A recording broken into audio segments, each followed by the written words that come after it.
ಗುರುಜಿ, ಈಗ ಸಂಸ್ಕಾರಗಳ ವಿಭಾಗ ಬಹಳಾನೇ ಸೊಗಸಾಗಿ ದತ್ತಪೀಠಕ್ಕೆ ಹೋಗಿ ಹೇಗೆ ಕರ್ಮವನ್ನ ಕಳ್ಕೊಬೇಕು ಅಂತ ತಿಳಿಸ್ಕೊಡ್ತಿದ್ರಿ. ಈಗ ಸಂಸ್ಕಾರಗಳ ವಿಭಾಗದಲ್ಲಿ ತಿಳಿಸ್ಕೊಡ್ತಿದ್ದೀರಾ. ಇವತ್ತು ಸಂಸ್ಕಾರದಲ್ಲಿ ನೀವೆಲ್ಲ ಪೂಜೆ ವಿಧಾನವನ್ನ ಹೇಳ್ಕೊಡ್ತಕ್ಕಂಥ ವಿಚಾರ, ಆ ವಿಚಾರದಲ್ಲಿ ಇವತ್ತಿನ ದಿವಸ ನಾವು ನಮಸ್ಕಾರ ಅಂತಕ್ಕಂಥ ವಿಚಾರ.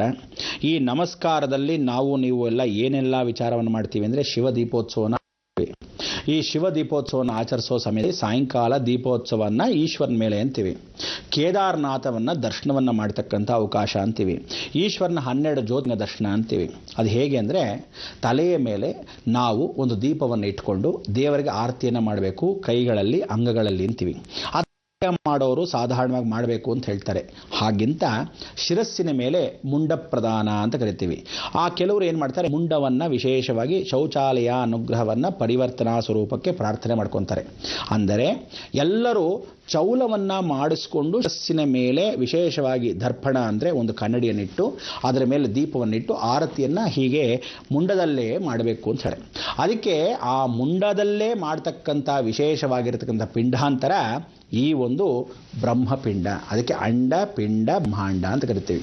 ಈ ಅಂಡ ಪಿಂಡ ಬ್ರಹ್ಮಾಂಡದಲ್ಲಿ ಶಿರಸ್ಸು ಅನ್ನೋ ಒಂದು ಪಿಂಡ ಭೂಮಿಗೆ ಬರಬೇಕಾದ್ರೆ ಬಹಳ ವೈಶಿಷ್ಟ್ಯತೆ. ಹೇಗೆ ಅಂದರೆ, ಇದಂತ ಮಹಾಮುನಿಗಳ ಮುಖಾಂತರ ಹೇಳಿರೋ ದೀಪಾರ್ತಿ.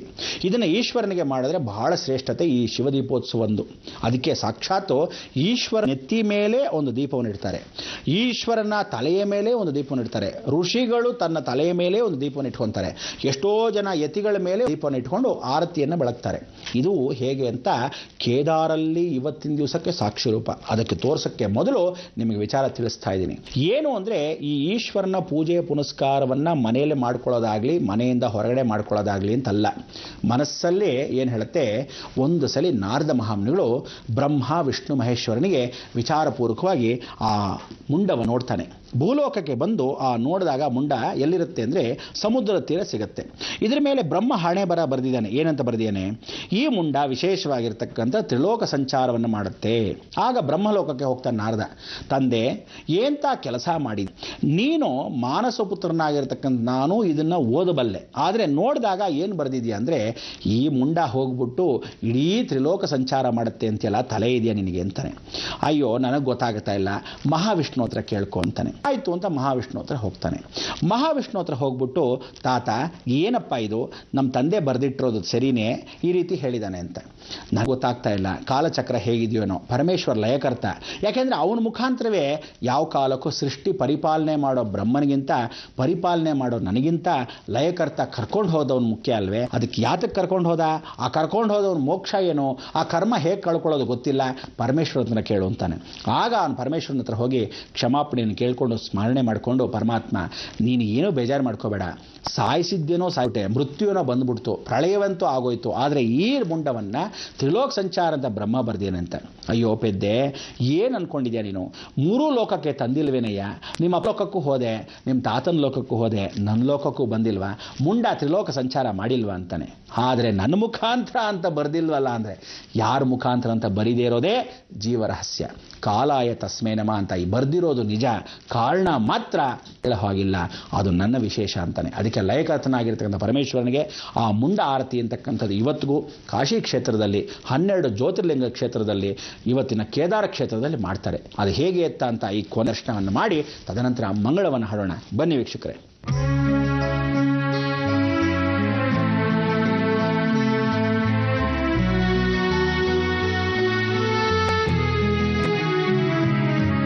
महादेव शंभो,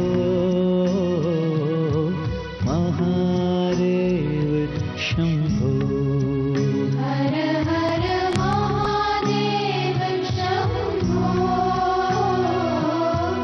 महादेव शंभो, शिव शिव महादेव शंभो, महादेव शंभो, शिव महादेव शंभो, महादेव शंभो,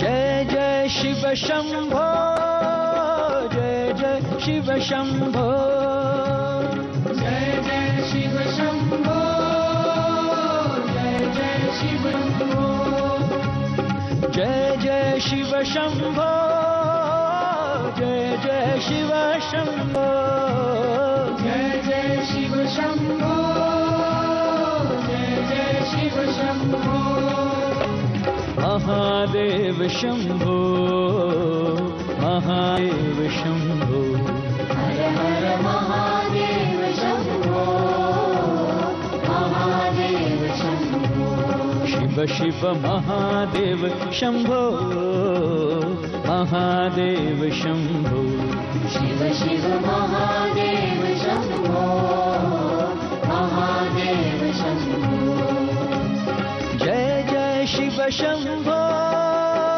जय जय शिव शम्भो जय जय शिव शम्भो जय जय शिव शम्भो महादेव शम्भो महादेव शम्भो हर हर महादेव शम्भो महादेव शम्भो शिव शिव महादेव शम्भो महादेव शम्भो शिव महादेव शम्भो महादेव शम्भो जय जय शिव शम्भो जय जय शिव शम्भो जय जय शिव शम्भो जय जय शिव शम्भो जय जय शिव शम्भो जय जय शिव शम्भो जय जय शिव शम्भो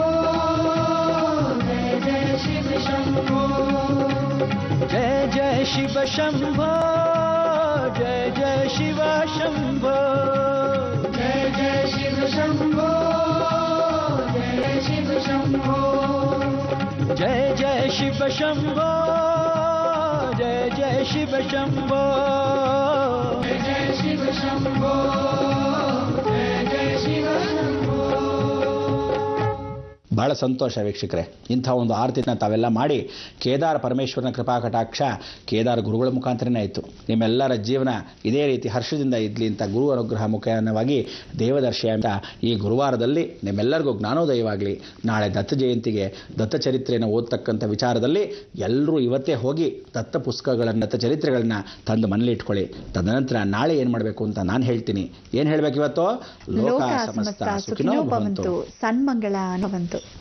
ಗುರುಜಿ, ಬಹಳ ವಿಶೇಷವಾಗಿ ಕೇದಾರದಲ್ಲಿ ಮಾಡುವಂತಹ ರುಂಡಾರತಿಯ ಕುರಿತು ಸೊಗಸಾಗಿ ತಿಳಿಸ್ಕೊಟ್ರಿ. ನಮ್ಮ ಈ ಕಾರ್ಯಕ್ರಮಕ್ಕೆ ಹೀಗೆ ಬರ್ತಾ ಇರಬೇಕು, ಹೊಸ ವಿಷಯಗಳನ್ನ ಹೇಳಿರ್ಬೇಕು ಅಂತ ಕೇಳ್ಕೊಳ್ತಾ ನಮ್ಮ ಈ ಕಾರ್ಯಕ್ರಮಕ್ಕೆ ಇಂದು ಆಗಮಿಸಿ ಇಷ್ಟೆಲ್ಲ ಮಾಹಿತಿಯನ್ನ ನೀಡಿದ್ದಕ್ಕಾಗಿ ಧನ್ಯವಾದಗಳು. ನಮಸ್ಕಾರ ವೀಕ್ಷಕರೇ, ನಾಳೆ ಶುಕ್ರವಾರ, ಹಾಗಾಗಿ ವಿಶೇಷವಾದ ಮಾಹಿತಿ ಗುರುಜಿ ನೀಡ್ತಾ ಇರ್ತಾರೆ. ನೀವು ಕಾಯ್ತಾ ಇರಿ, ನೋಡ್ತಾ ಇರಿ ಜೀ ಕನ್ನಡ ವಾಹಿನಿ ಅಂತ ಹೇಳ್ತಾ ಹೋಗ್ಬರೋದಾ? ನಮಸ್ಕಾರ.